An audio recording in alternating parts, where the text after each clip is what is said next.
Gratter, cocher, cliquer, tous les moyens sont bons pour tenter de gagner des millions. Et la première multimillionnaire cette année, c'est la Française des Jeux.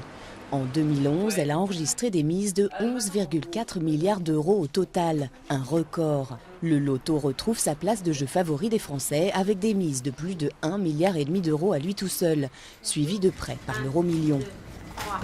4, 5. Cette année, 27 millions de Français ont joué au jeu de la Française des Jeux.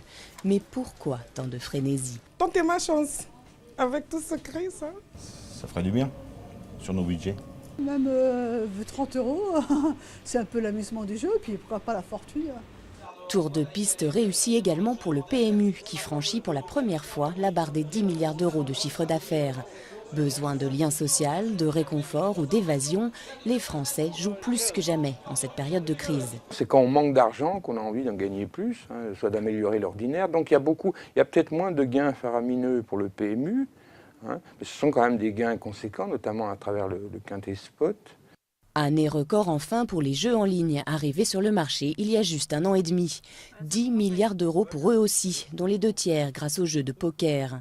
52% des joueurs en ligne sont des joueurs de poker. Le joueur de poker moyen, c'est un joueur plutôt jeune, plutôt diplômé, plutôt habitant dans des zones urbaines. En tout, les Français ont misé plus de 86 millions d'euros par jour dans les jeux de hasard l'an dernier. On sait jamais, Avec quelques gros gagnants, dont toujours l'État, qui a empoché un peu plus de 5 milliards d'euros.